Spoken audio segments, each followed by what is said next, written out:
Hi, everybody. Welcome to the Amy Noel YouTube channel. Today, I'm going to be talking about homeschooling dyslexic children, the advantages and disadvantages.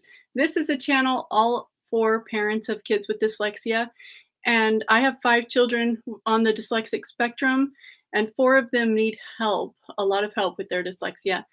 My oldest his is just mild and affects his spelling. I'm going to talk about the advantages of homeschooling because with the COVID-19 shutdown, the kids have been at home for a long time and the school districts still aren't sure what they're going to do at the beginning of next school year. So kids might be doing like a hybrid where they're distance learning part of the time and part of the time at home. And I'm just wondering how I'm just considering homeschooling more and more. I've always wanted to homeschool my kids. There's a couple reasons why we haven't, mostly because we just want them to go out and have that social experience. But I want you to share all of your opinions in the comments because there's a lot of opinions on this subject. But first, let's talk about the advantages of homeschooling dyslexic kids. Number one, you can work with them one-on-one, and this is so powerful for children with dyslexia. And I have seen the biggest difference in my kids when I work with them one-on-one. You may lack professional training, but I found that at the school, most of the teachers don't have training for teaching kids with dyslexia anyway. And that's something we're working towards. But when you're teaching them at home, you can tailor the curriculum to your student without having to have a 504 or an IEP meeting about it. You can just do what works for your child. And you can buy tools and programs that are designed specifically for children with dyslexia. For example, for math, I've been using Math UC with my son, and that is helping him so much.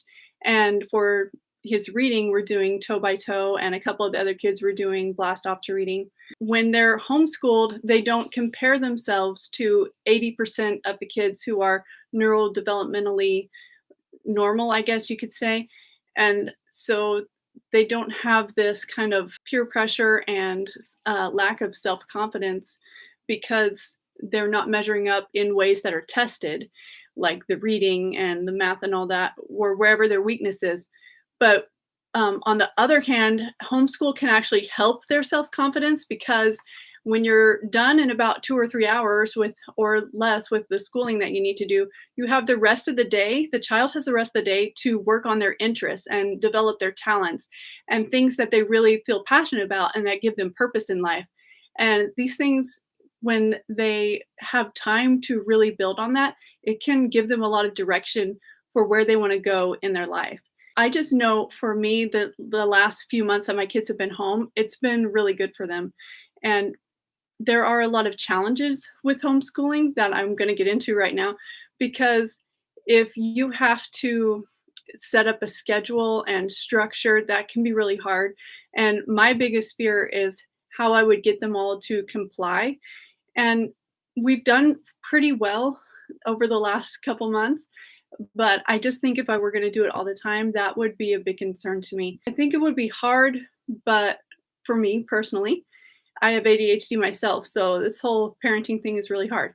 But God helps me a lot. When I pray about it and I really put forth the effort, He does give me answers and helps me know things that I can do or find resources to find the information I need to know what will help for my family.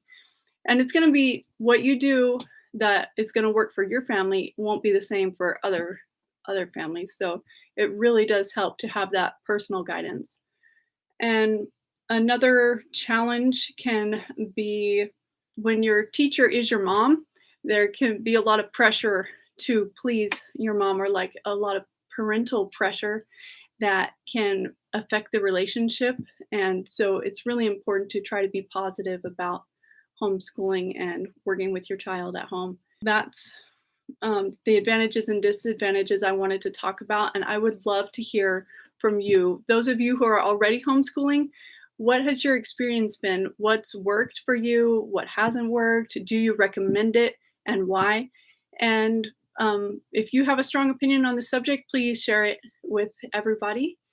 And I have a lot of helpful links in the description, so please check that out, and I will see you next time.